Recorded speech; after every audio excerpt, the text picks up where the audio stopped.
Now, your WCDX Pinpoint Weather with Chief Meteorologist Jordan Dressman.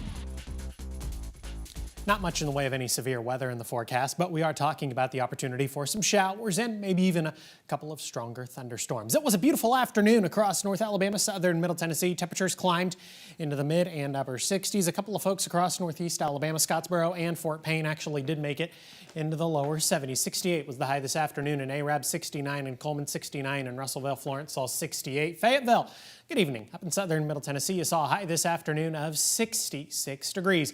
Rain's going to move into the Tennessee Valley as we head into the overnight, early into your Friday morning. Temperatures really aren't going to fall off all that much.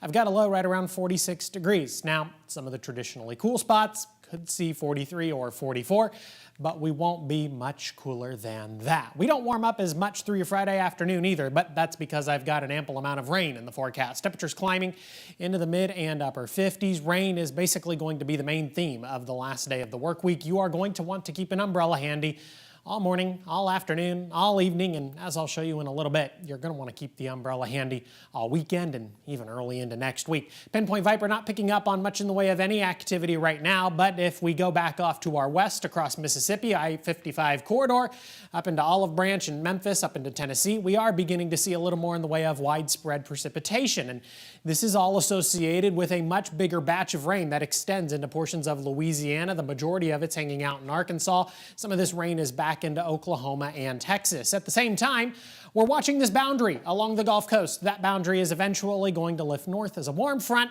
It's only going to help increase that opportunity for some widespread activity in the Tennessee Valley. Like I said, moves in through the overnight. It's going to be with us by the time we get to the morning commute. Grab the umbrella, grab the rain jacket. Do not forget to turn your headlights on for the morning commute, and then keep those headlights on and keep that umbrella handy. Even as we head into the lunch hour, we're still talking about some widespread rain, maybe becoming a little more scattered across northwest Alabama. We might get a couple of breaks through the heart of the afternoon, but then some other activity begins to move in during the evening.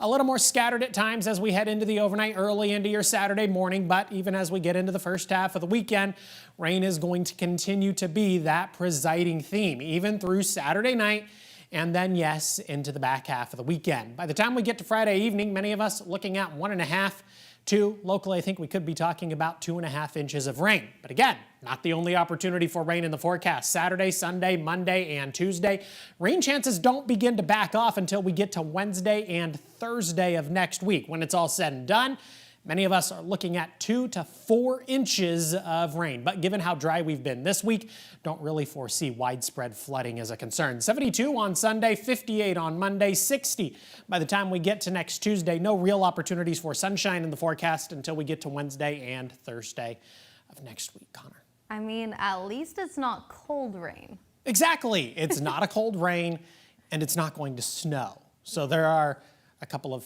hidden upsides, I guess. Yeah, there's some good positives. Thank you, Jordan.